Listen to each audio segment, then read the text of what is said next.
का एक important question होता है। और जो आपका ऑब्जेक्टिव क्वेश्चन जितने भी एग्जाम में पूछे जाते हैं उनमें बहुत ही काम आने वाला है। चाहे आप जिसका एग्ज़ाम दे रहे हैं, IIT JEE या नीट या अदर कम्पिटिटिव एग्जाम या कुछ भी दे रहे हैं ना, तो उसमें इस तरीके के एकदम शॉर्ट टाइप ऑब्जेक्टिव क्वेश्चन आपको मिलने वाले हैं। ठीक है, मैं यहाँ पर बताने वाला हूँ गुणसूत्र। देखिए, आपको पता होगा कि गुणसूत्र सभी में जो जीव हैं उनमें गुणसूत्र की संख्या होती है क्वेश्चन को निर्धारित, तो वो गुणसूत्र यहाँ पर हम बताने वाले हैं। मनुष्य में आपको पता है, बाकी अदर कुछ जीव में हम यहाँ पर बताने वाले हैं। और यहाँ पर मानव शरीर के तत्व बताने वाले हैं कि मानव शरीर के अंदर कितने प्रकार मतलब कितने तत्व होते हैं और किसकी किसकी कितनी मात्रा होती है। दोनों यहाँ पर एकदम अच्छी तरीके, और ये 100% आपका किसी भी एग्जाम में आएगा ना तो 1-2 नंबर का काम करेगा और बहुत ही छोटा होगा। एक बार पूरा वीडियो जरूर देख लीजिएगा ताकि आपको कोई दिक्कत ना हो। तो सबसे पहले हम चलते हैं किस पर, मक्खी पर। किस पर चलते हैं? मक्खी। पता होगा कि मक्खी एक होता है, तो मक्खी में जो गुणसूत्र की संख्या होती है कितनी होती है? वो होती है 12। कितना होती है? 12। अब उसके बाद सेकंड जो होता है आपका मटर। किसका? मटर। ठीक है, मटर का आपको तो पता ही होगा, उसमें कितना गुणसूत्र होता है? 14। अब इसके बाद जो आपका होता है गेहूँ। किसका? गेहूँ का। गेहूँ, तो गेहूँ का कितना होता है गुणसूत्र? गेहूँ में आपका होता है 42। कितना होता है? 42। ठीक है 4 नंबर। इसके बाद आपका गेहूँ हो गया। चावल, क्या हो गया? चावल। चावल में कितने गुणसूत्र होते हैं? 24, मतलब 24। ठीक है, इसके बाद आपका 5वें नंबर पर आता है चावल के बाद आपका कपास हो गया। कपास में कितने गुणसूत्र होते हैं इसको देखना है, 52। 6 नंबर आपका, इसके बाद आ जाता है आपका आलू। क्या आ जाता है? आलू। ठीक, आलू। जो मैंने सीधा पहले बॉटनी का ले लिया, यहाँ पर मक्खी पहले ले लिया जीव का। चलिए, जीव इसके बाद आ जाएगा और कुछ जीव। आलू का, तो आलू के गुणसूत्र 48 होता है, 48। इसके बाद आप चिंपैंजी का देख लीजिए। किसका? चिंपैंजी का। चिंपैंजी के गुणसूत्र होते हैं कितने? आपका 48 इसके भी होते हैं। ठीक है, उसके बाद आपका 8 नंबर आपका आ जाइए तितली। किसका आ जाइए? तितली। ठीक है, तितली के कितना होता है? तितली का आपका बहुत ज़्यादा होता है, 446। कितना? 446। इसके बाद आपका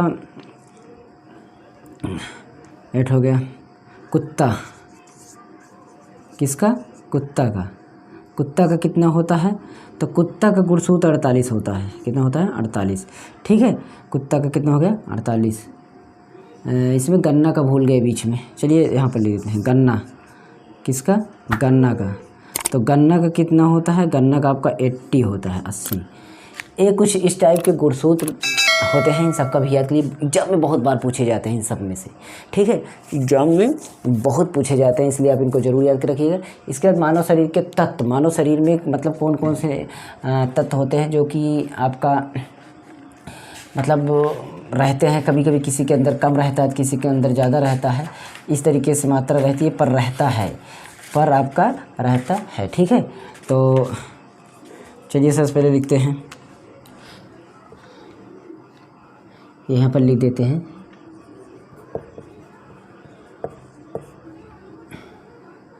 ऑक्सीजन। Number 1 oxygen. और आपको तत्व तो पता ही होंगे। ठीक है, कि कौन कौन से तत्व? कार्बन होता है। कौन से? कार्बन होता है। और कार्बन हो गया आपका, उसके बाद हाइड्रोजन हो गया। हाइड्रोजन हो गया 4 नंबर। हाइड्रोजन हो गया आपका, नाइट्रोजन हो गया, फास्फोरस हो गया, ये सब लिख लीजिए। नाइट्रोजन हो गया, फास्फोरस हो गया। 6 नंबर। फास्फोरस के बाद आपका कैल्शियम हो गया, ये सब हड्डियों में होता नहीं है, कैल्शियम हो गया। 7 नंबर। कैल्शियम के बाद आपका सल्फर हो जाएगा। 8 नंबर। सल्फर के बाद आपका क्लोरीन हो जाएगा। उसके बाद 9 नंबर आ जाइए। क्लोरीन के बाद आपका सोडियम हो जाएगा। सोडियम हो गया। 10 पर आ जाइए। सोडियम के बाद आपका आयरन हो गया, बहुत ही अच्छा तत्व, पता ही होगा आपको। आयरन हो गया। पोटेशियम भूल गए, पोटेशियम हो गया।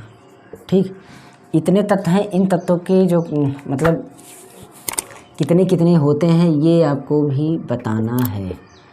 आप क्या जानते हैं कि कितने कितने परसेंट में तत्व ये आपके शरीर में होते हैं, ठीक है।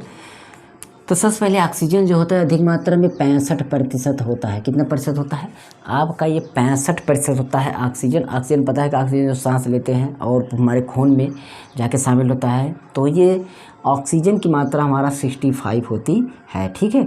उसके बाद आपका कार्बन जो होता है वो 18% होता है। कार्बन जो है 18%, मतलब ये भी कम नहीं होता है, अधिक से अधिक होता है। कार्बन भी हमारे शरीर में बहुत ही होता है, ऐसा मतलब ये दूसरे नंबर पर है, ऐसा नहीं है कि ये दूसरे नंबर पर है। यहाँ पर पोटेशियम हमको लिखना था वहाँ, लेकिन गलती से यहाँ लिख दिए, तो इसको क्रम हम सेट कर देंगे। लेकिन ये जैसे जैसे लिखें क्रम से, ऐसे ही अधिक से लेकर के कम की तरफ, मतलब आरोही क्रम में, ये आरोही क्रम में है, ठीक है। आपको ये डिसेंडिंग आर्डर में मिल रहे हैं। तो 65% हो गया, कार्बन आपका 18% हो गया। उसके बाद हाइड्रोजन आपका 10% होता है। कितने परसेंट? 10% होता है। नाइट्रोजन आपका 3%, हाँ शायद 3% होता है।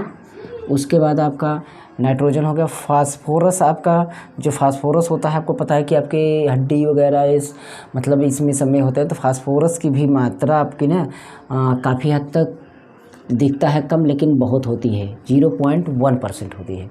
0.1% आपका फास्फोरस होता है, ठीक है। उसके बाद आपका जो पोटेशियम होता है यहाँ होता है ये 0.35%, 0.35% आपका ये होता है। और कैल्शियम आपका 2% होता है। ये भी होता है, कैल्शियम 2% होता है। सल्फ़र आपका, कैल्शियम के बाद आपका सल्फ़र जो होता है, सल्फ़र भी आपका 0.15% होता है, मतलब 15% होता है। क्लोरीन आपका, क्लोरीन जो होता है आपका ना वो 0.15% होता है, मतलब 15% ये भी होता है। और सोडियम जो होता है वो 0.05% होता है, ठीक। ये हो गया। आयरन जो होता है, आयरन ये आपका 0.0004%, ये बहुत ही कम हो रहा है। लेकिन आयरन अगर इस थोड़ा ज़्यादा होए तो और भी, जिसको ना लोहे का शरीर हो जाएगा। तो क्रम अपना देख लीजिएगा, यहाँ से थोड़ा 3 के बाद आपका कैल्शियम होना चाहिए था। फास्फोरस आपका इसके से क्रम बाई क्रम होता तो आपको समझ में आ जाता। चलिए यहाँ से तो क्रम में है ही, अधिक से अधिक कौन सा होगा?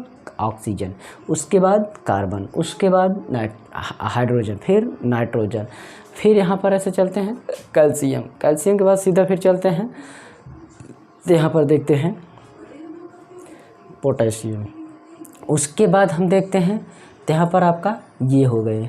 उसके बाद आपका फास्फोरस, फिर इसके बाद ये, इसके बाद ऐसे हैं। तो एक क्रम आप सेट कर लीजिएगा। उसके बाद आप ये समझ लीजिए कि ये छोटा सा क्वेश्चन था, एक सभी स्टूडेंट को ऑब्जेक्टिव टाइप में बहुत सारे पूछे हैं, तो कोई पूछ भी लेता है वैसे नॉर्मल, तो वो भी क्वेश्चन दे सकता है। बाकी मेरे चैनल के नीचे डिस्क्रिप्शन में सभी सब्जेक्ट की आपकी प्लेलिस्ट बनी हुई है, आप अपने हिसाब से चेक कर सकते हैं। मैथ एकदम बेसिक से सिखाएं, एकदम छोटी छोटी चीज़ें, और इंग्लिश भी एकदम जोड़ जोड़ करके शब्दों को पढ़ना सिखाएं। जो इंग्लिश आप गलत पढ़ते हैं, प्रोनाउंसिएशन जो आप करते हैं वो गलत करते हैं, वो भूल से भी गलत नहीं करेंगे। प्लेलिस्ट है, एक बार चेक कर लीजिए, तब आप आके सब्सक्राइब करना। पहले एक बार प्लेलिस्ट चेक कर लीजिए अपने हिसाब से, तब उसके बाद आना। ओके, चलते हैं। और मेरे सेकंड चैनल की आइकन यहाँ पर मिल जाएगा, नहीं डिस्क्रिप्शन में लिंक है। मास्टर जी मोबाइल टेक चैनल का नाम है, सपोर्ट उसको भी कर दीजिए। मैं आपका भारी रहूँगा। Thanks for watching, good luck.